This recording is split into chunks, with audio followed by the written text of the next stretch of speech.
Iran ഇപ്പോൾ ഇസ്രായേലുമായി ഒരു യുദ്ധത്തിന് ഒരുങ്ങുന്നു എന്ന സൂചനയാണ് വരുന്നത്.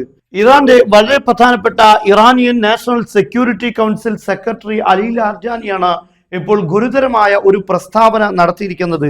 അദ്ദേഹം പറയുന്നത് we are in the middle of a war. ഞങ്ങളിപ്പോൾ ഒരു യുദ്ധത്തിന് മധ്യയാണ് ഉള്ളത്. ഇസ്രായേലുമായി നമുക്കറിയാം ജൂൺ മാസത്തിൽ 12 ദിവസത്തെ യുദ്ധമായിരുന്നു ഇറാനും ഇസ്രായേലും തമ്മിൽ ഉണ്ടായിരുന്നത്.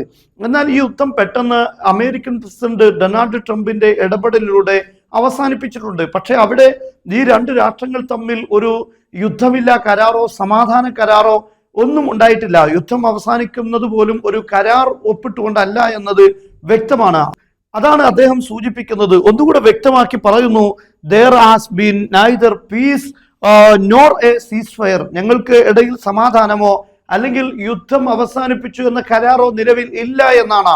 ഇതിലൂടെ അർത്ഥമാക്കുന്നത് ഞങ്ങൾ ഇസ്രായേലിനെതിരെ ഏത് സമയത്തും തിരിച്ചടിക്കാനുള്ള സാഹചര്യം ഉണ്ട് എന്നാണ്. മാത്രമല്ല അതോടൊപ്പം അദ്ദേഹം പറയുന്നത് നിലവിൽ ഇറാൻ അകത്തുള്ള കലാപകാരികളെല്ലാം അവിടെ പ്രതിഷേധ പ്രകടനം നടത്തിക്കൊണ്ടിരിക്കുന്ന ആളുകൾ അവരൊരു ടെററിസ്റ്റ് ഗ്രൂപ്പാണ് എന്നാണ്. എന്ന് പറഞ്ഞാൽ ടെററിസ്റ്റ് ഗ്രൂപ്പുകൾക്കെതിരെ ശക്തമായ നിലപാട് സ്വീകരിക്കാൻ അതാത് രാഷ്ട്രങ്ങൾക്ക് അവകാശമുണ്ട്. അതുകൊണ്ട് തന്നെ ഇത് ഞങ്ങളുടെ ശത്രുക്കളുമായി ബന്ധമുള്ള ചില ടെററിസ്റ്റ് ഗ്രൂപ്പുകളാണ് എന്നാണ് സൂചിപ്പിക്കുന്നത്. അത് സൂചിപ്പിക്കുന്നത് മറ്റൊരു സാഹചര്യത്തിലേക്കാണ്. അതോടൊപ്പം പറയുന്നു Israel is behind this current situation.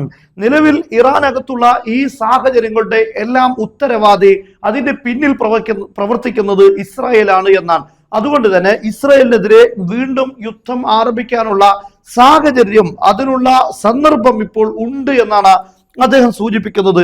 അതിന്റെ മറ്റൊരു രൂപമാണ് ഇന്ന് റിപ്പബ്ലിക് ഗാർഡിന്റെ തലവൻ നടത്തിയ പ്രസ്താവന. അദ്ദേഹം പറഞ്ഞത് അദ്ദേഹം ഇറാനിലുള്ള ആളുകൾക്ക് ശക്തമായ ഒരു നിർദ്ദേശം നൽകിയിരിക്കുകയാണ്.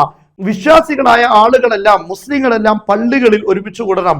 എന്നാൽ പള്ളിയിൽ ഒരുമിച്ച് കൂടാൻ പറ്റാത്ത ആളുകൾ, മുസ്ലിങ്ങൾ അല്ലാത്ത ആളുകൾ, അവർക്ക് ബാസിജ് എന്നറിയപ്പെടുന്ന ഇറാന്റെ സെക്യൂരിറ്റി സംവിധാനമായ നമ്മുടെ നാട്ടിലെ പോലീസിനൊക്കെ സമാനമായ ഒരു വിഭാഗം, ആ വിഭാഗത്തിന്റെ കേന്ദ്രങ്ങളിൽ, അവർ പറയുന്ന കേന്ദ്രങ്ങളിൽ ഒത്തുകൂടേണ്ടതുണ്ട്. അതുപോലെ തന്നെ കുട്ടികളെയും മറ്റും വീടുകളിൽ തന്നെ സുരക്ഷിതമായി നിർത്തണം.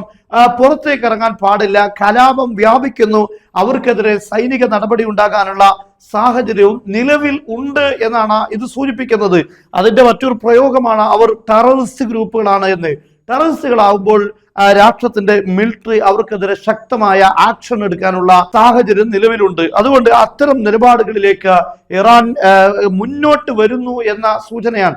എന്നാൽ അങ്ങനെയുള്ള ഒരു സാഹചര്യത്തിൽ ഇസ്രയേലോ അമേരിക്കയോ ഇറാനെതിരെ സൈനിക ഇടപെടലിനുള്ള സാഹചര്യങ്ങളുണ്ട്.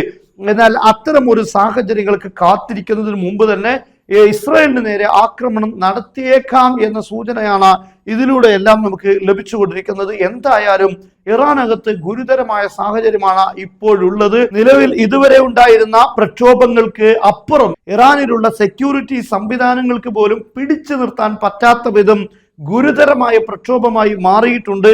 മാത്രമല്ല ഇറാന്റെ പ്രതിപക്ഷ നേതാവായിരുന്ന 1976 അമേരിക്കയിലേക്ക് നാടുവിട്ട അദ്ദേഹം ഇപ്പോൾ രംഗത്ത് വരുന്നു. അദ്ദേഹം അമേരിക്കയിൽ നിന്ന് വീണ്ടും ഇറാനിലേക്ക് വരുന്നു എന്ന പ്രസ്താവന വരുന്നു.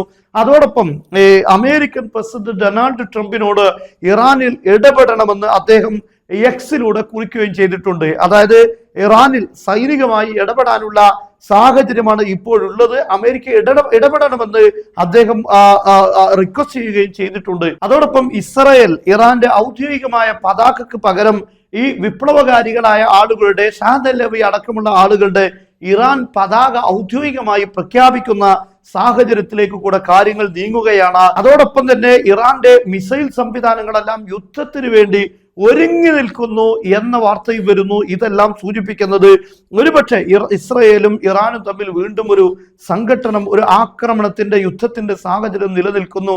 അതോടൊപ്പം തന്നെ നിലവിൽ ഇറാനകത്തുള്ള വിപ്ലവകാരികൾ അല്ലെങ്കിൽ കലാപകാരികൾ, ഇവരെ അടിച്ചൊതുക്കാനുള്ള നീക്കവും ഒരേ സമയം ഇറാൻ നടത്തുന്നു എന്നാണ് മനസ്സിലാക്കാൻ സാധിക്കുന്നത്.